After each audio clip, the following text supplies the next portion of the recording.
Noong ika-8 ng buwan, gumawa ng ingay ang punong ministro ng Japan na si Takashi nang ibunyag niya sa isang programa sa radyo ng NBS na ang proyekto sa paggalugad ng rare earth sa baybayin ng Minami Torishima Island na pinamumunuan ng opisina ng gabinete ay natapos na ang yugto ng survey drilling at nakamit ang isang estratehikong tagumpay.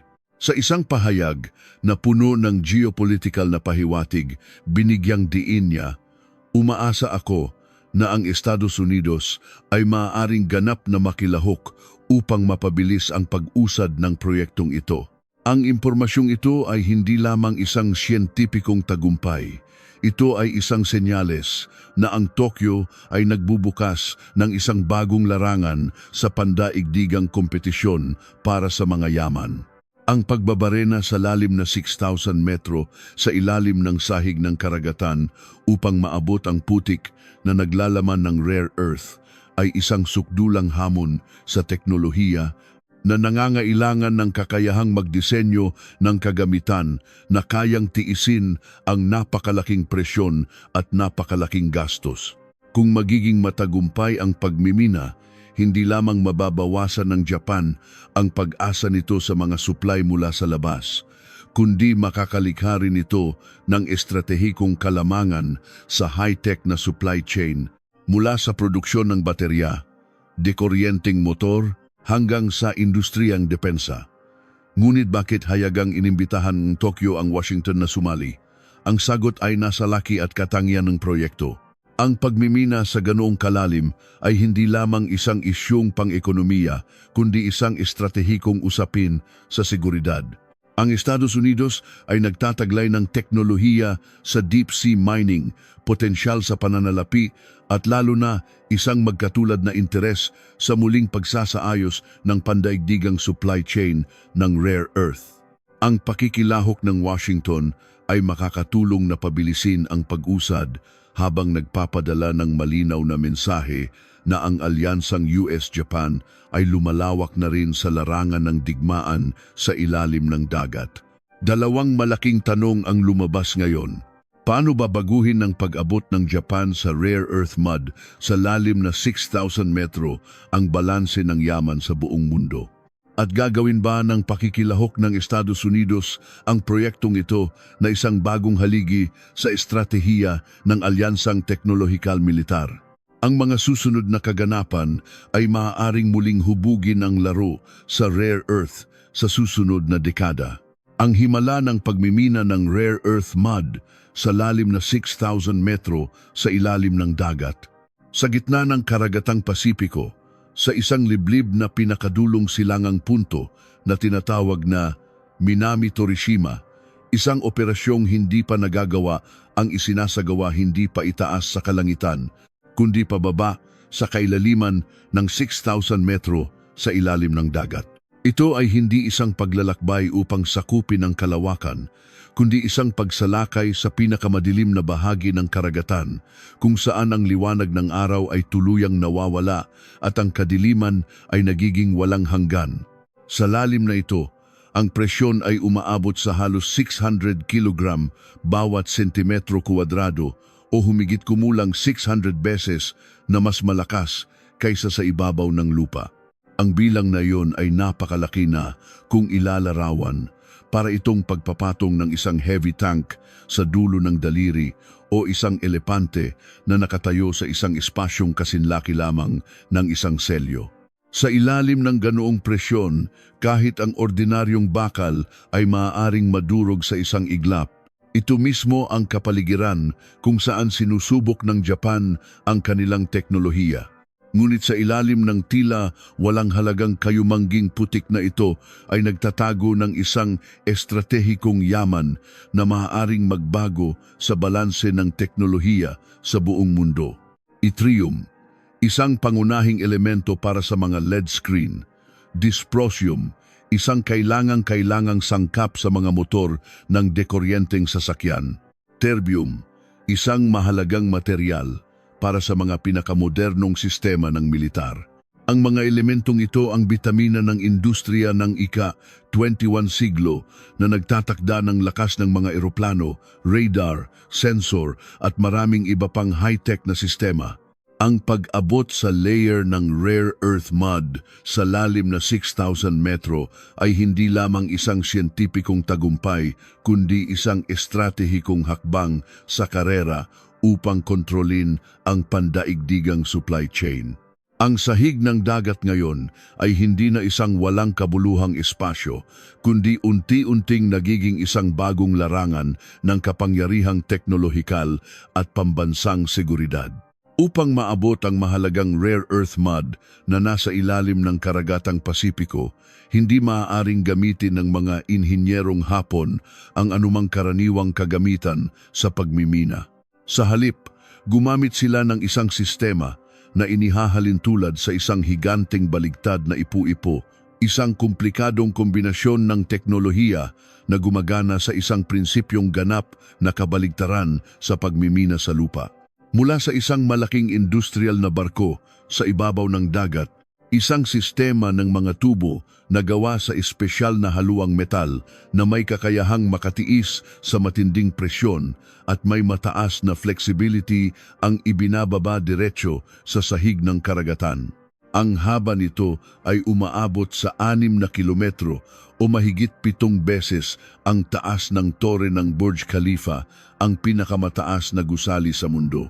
Sa dulo ng tubo ay isang diving robot na tinatawag na collector na may bigat na 10 tonelada at nilagyan ng infrared camera at ultrasonic sensor upang gumana sa isang kapaligirang napakadilim. Ang robot na ito ay hindi nagbabarena ng walang habas, kundi dahan-dahang gumagalaw sa sahig ng dagat, hinihigop ang putik na mayaman sa rare earth na parang isang higanteng industrial vacuum cleaner. Ang putik, matapos makolekta, ay hahaluan ng tubig dagat, nalilikha ng isang likidong pinaghalong at itutulak pataas sa ibabaw ng tubig sa pamamagitan ng asig na kilometrong tubo gamit ang isang booster pump system. Ito ay isang proseso na nangangailangan ng ganap na katumpakan.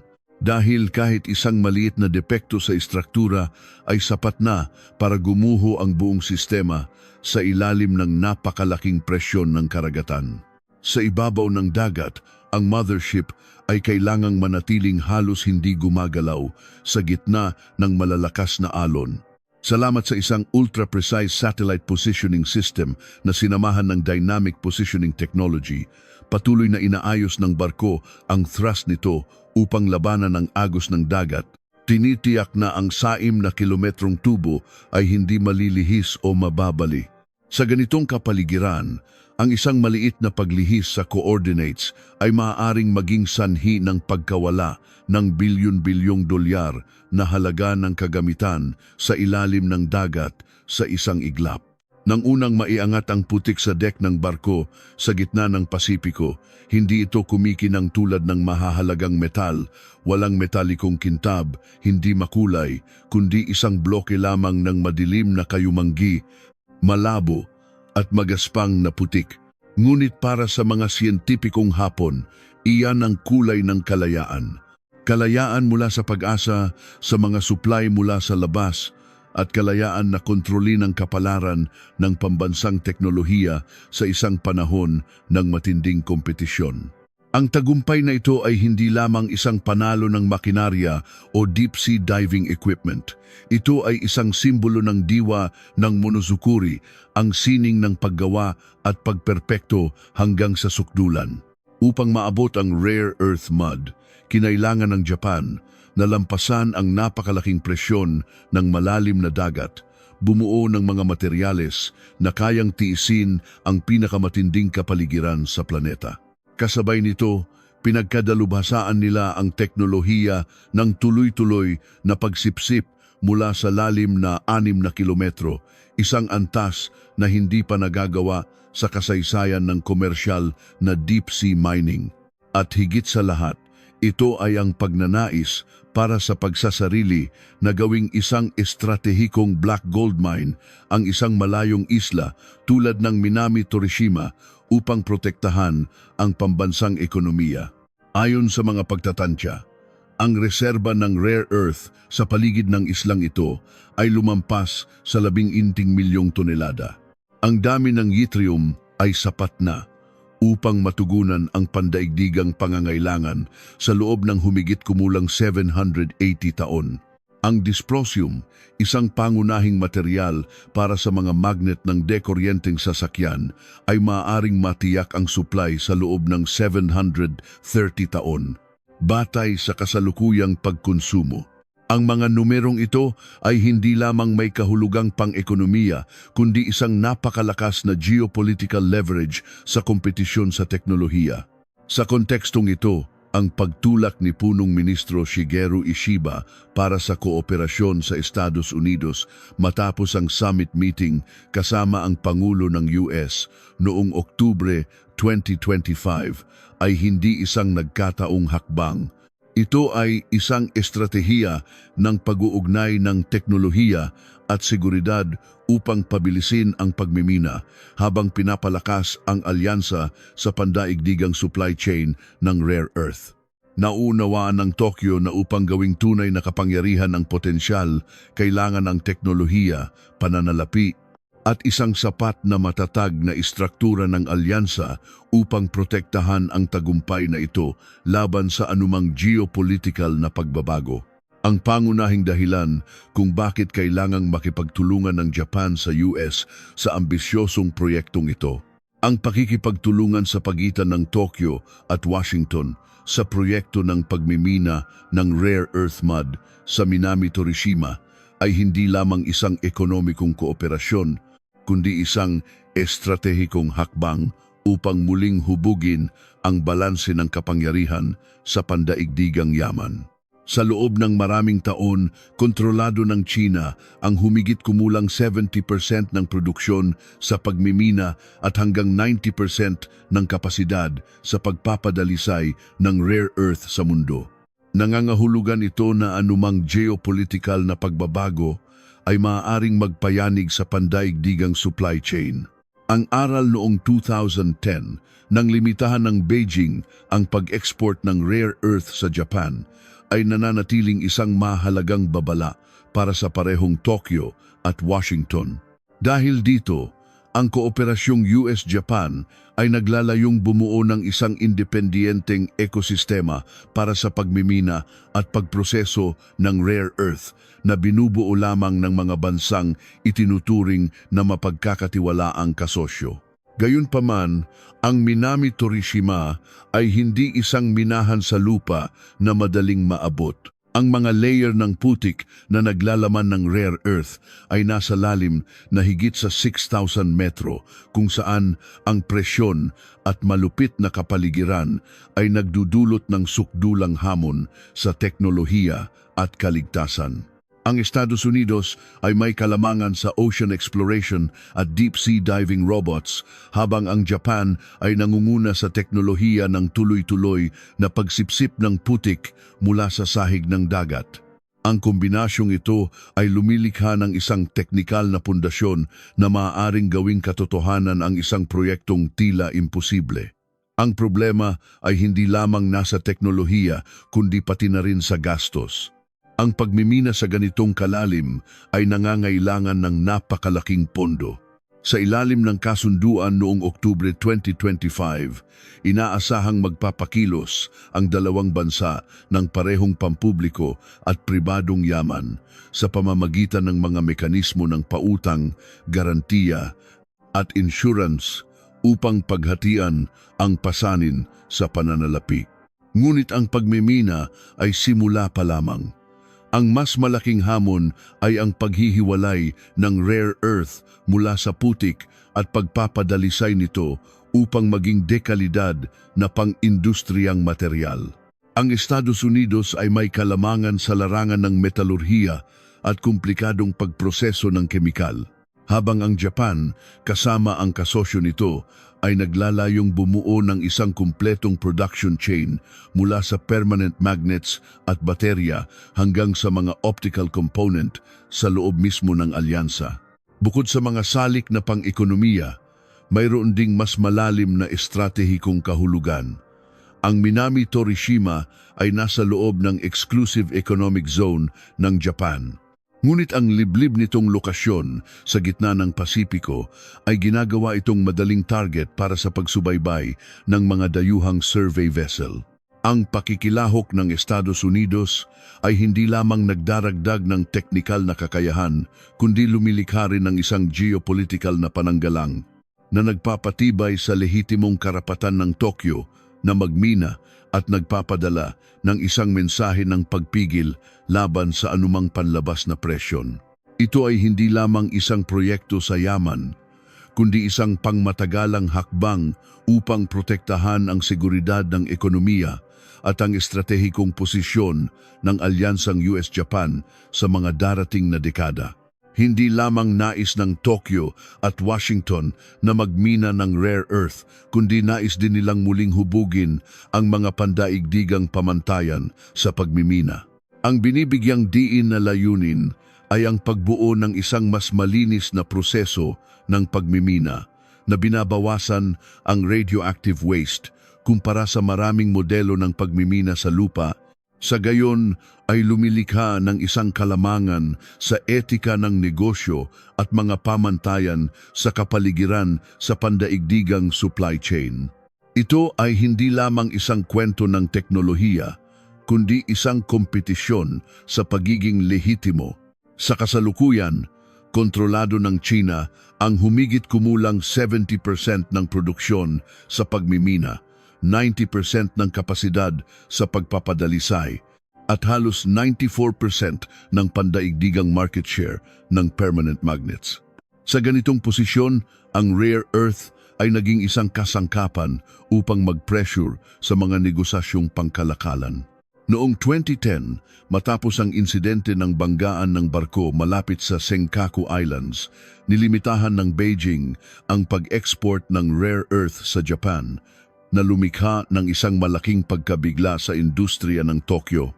Mula noon, ang aral tungkol sa panganib ng estratehikong pag-asa ay naging napakalinaw. Kung magtatagumpay ang proyektong Minami Torishima sa tulong ng Estados Unidos, maaaring magbago ang balanse ng kapangyarihan na ito. Ang isang independyenteng supply chain ay makabuluhang magpapahina sa kakayahang gamitin ang rare earth bilang isang bargaining chip. Iyon ang dahilan kung bakit ang proyektong ito ay hindi lamang purong ekonomiya, kundi may malalim na estratehikong kahulugan. Dahil dito, hindi maaaring balewalain ng Beijing ang panganib na mawala ang estratehikong kalamangan nito. Bukod pa rito, ang iba pang mga salik ng kawalang tatag sa rehiyon, tulad ng North Korea, ay nagpapataas din ng antas ng sensitivity sa seguridad. Ang mga offshore mining facility na nakahiwalay sa gitna ng karagatan ay madaling maging target ng mga gray zone activities, mga pagkilos ng panggugulo, paninira o harassment na mahirap matukoy at mahirap panagutin ng direkta. Kung ikukumpara sa mga submarine cable, ang mga istasyon ng pagmimina ng rare earth ay mas komplikado at mas mahina dahil nakadepende ang mga ito sa isang sistema ng mga tubo na may habang kilometro at espesyal na kagamitan. Kahit isang maliit na teknikal na pagkaantala ay maaaring magdulot ng malaking pinsala sa pananalapi. Ginagawa nitong isang bagong hotspot sa seguridad ang Minami Torishima sa mapa ng Pasipiko, kung saan direktang nagtatagpo ang kompetisyon sa yaman, teknolohiya at geopolitics. Unang paraan ng paninira, pagputol sa sistema ng mga tubo at control cables. Kung ang mga submarine fiber optic cable ay naging target na sa mga gray zone na kompetisyon, ang 6 na kilometrong sistema ng pagsipsip ng putik sa Minami Torishima ay mas marupok pa. Ang isang tubo na diretsyo mula sa sahig ng dagat patungo sa mothership sa gitna ng karagatan ay hindi lamang isang gawaing inhinyeriya, kundi ang buhay ng buong proyekto ng rare earth. Isang insidente lamang ay sapat na para paralisahin ang buong operasyon. Sa kontekstong ito, ang mga Unmanned Underwater Vehicle, UUV, ay lumalabas bilang isang game changer. Itinuturing ang China bilang isa sa mga bansang malaki ang pamumuhunan sa mga extra-large unmanned submarine. Ang ganitong uri ng sasakyan ay idinisenyo para sa labanan at mga espesyal na misyon sa ilalim ng malalim na dagat. Ilang internasyonal na source ang dating nagbanggit ng modelong HSU-002 na may habang 16 hanggang 20 metro at may kakayahang gumana ng lihim sa malalim na tubig.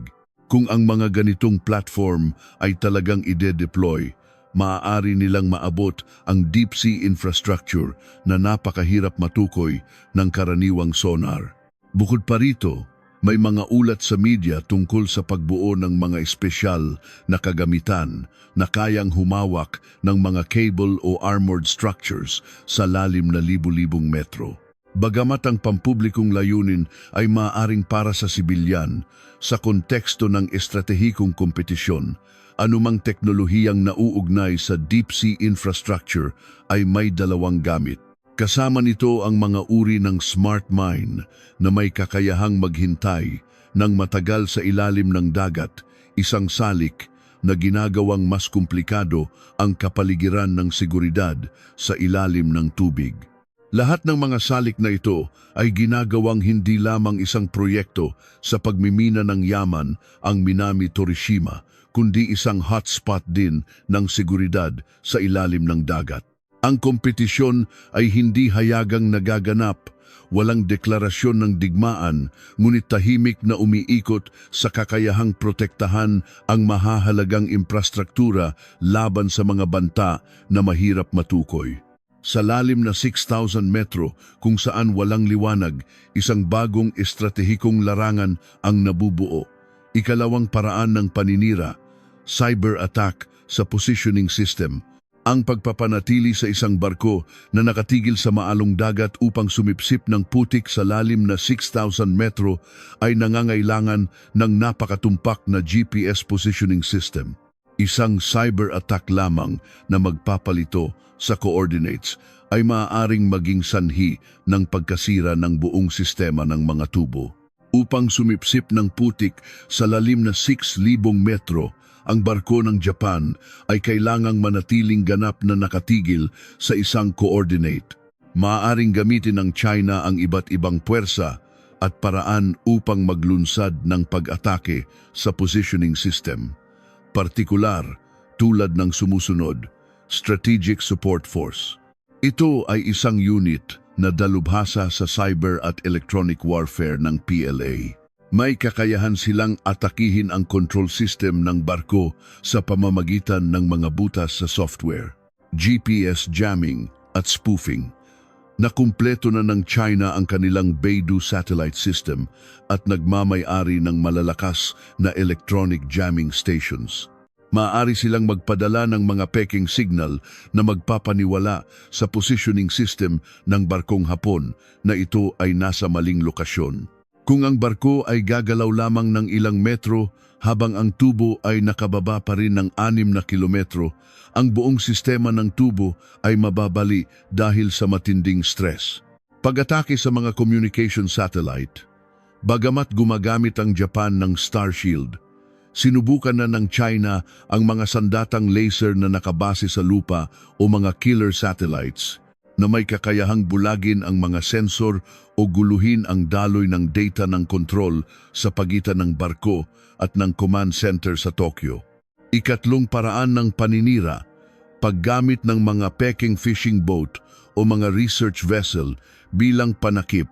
Ang mga maritime militia vessel ay maaaring magdulot ng banggaan o sinasadyang maghulog ng angkla sa lugar ng pagmimina upang guluhin ang progreso ng hindi itinuturing na isang aksyong militar.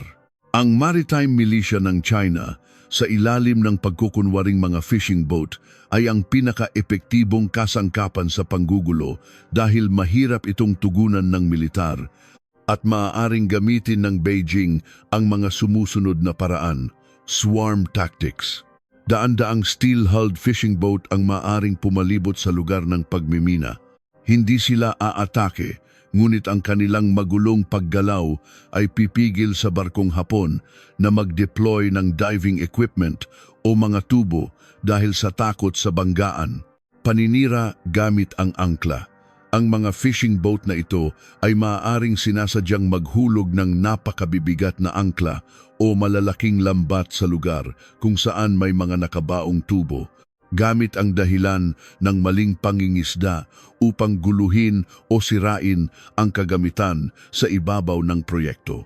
Paggamit ng mga research vessel bilang panakip, madalas magpadala ang China ng mga barko tulad ng Xiangyang class malapit sa lugar ng pagmimina upang magsagawa ng mga acoustic measurement na sa katotohanan ay pagkolekta ng acoustic fingerprint ng kagamitan ng Japan para sa mga susunod na pag-atake. Ikaapat na paraan ng paninira, paggamit ng legal warfare.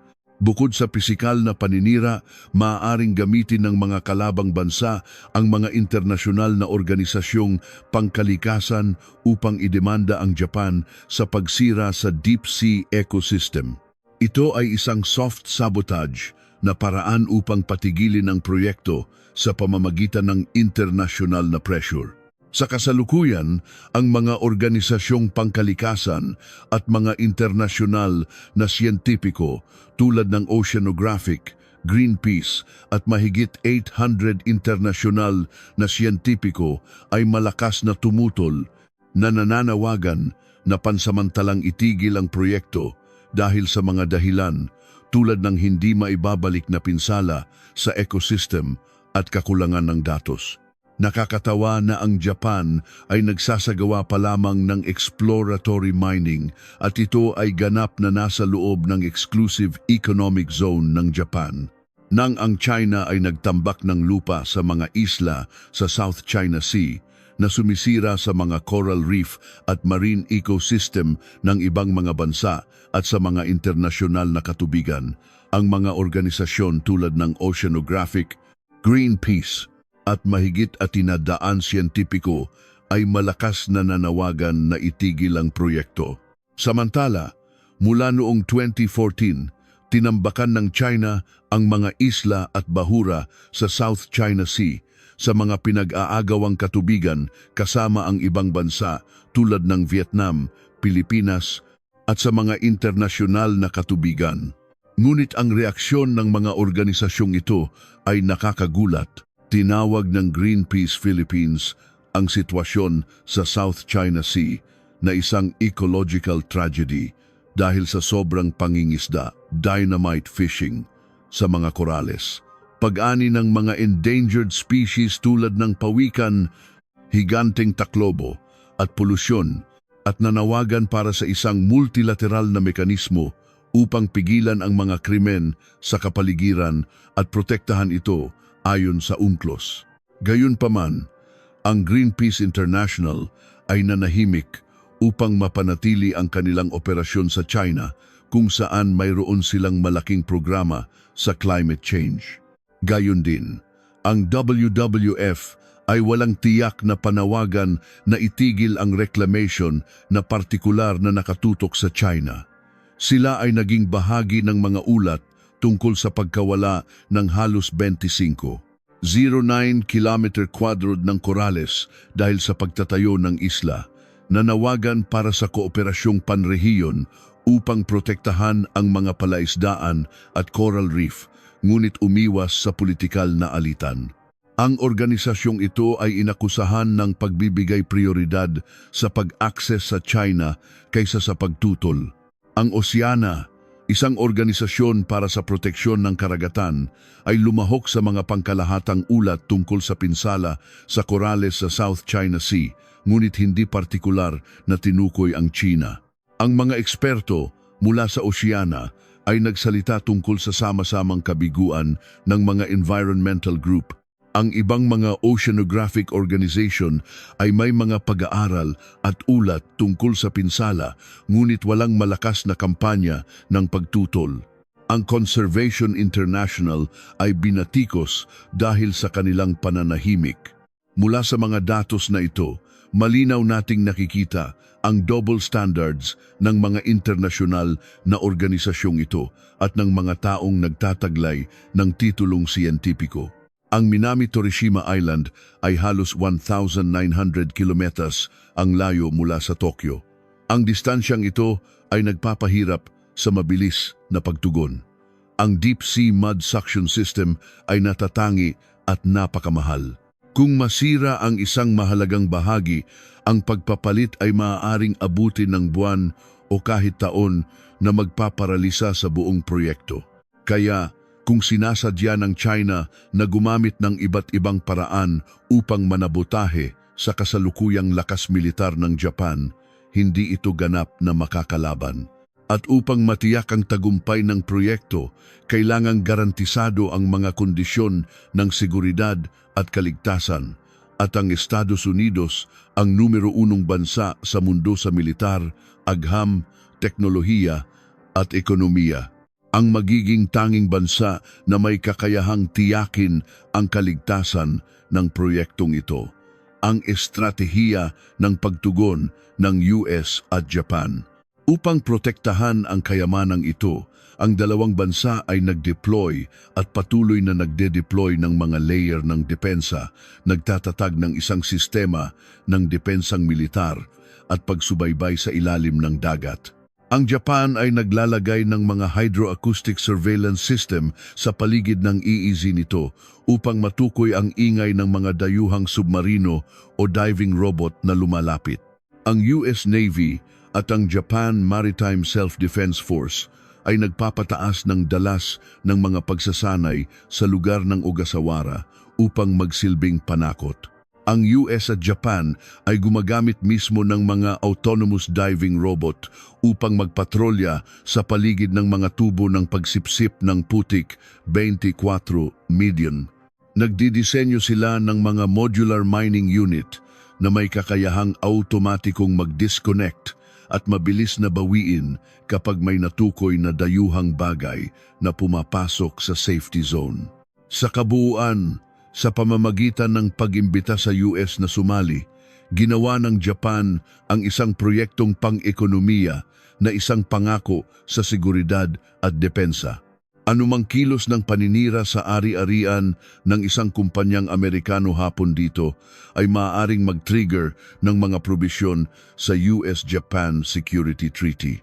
Nakagawa ng himala ang Japan sa pagmimina ng rare earth mud mula sa sahig ng dagat sa lalim na 6,000 metro. Ngunit maraming puwersa ang gustong sirain ang tagumpay na ito ng Japan gamit ang mga hayagang paraan, mga gray zone tactics, pati na rin ang mga lihim na pakana at posibleng gumamit pa ng mga pinaka-advance na armas. Kaya, kung walang garantiya sa seguridad mula sa Estados Unidos, ang Japan ay walang magagawa at susuko na lamang sa harap ng isang network ng mga sabotor na umiiral sa buong mundo tulad ngayon. Dito na po nagtatapos ang ating programa. Mangyaring iwanan ang inyong mga pananaw at makipagtalakayan sa amin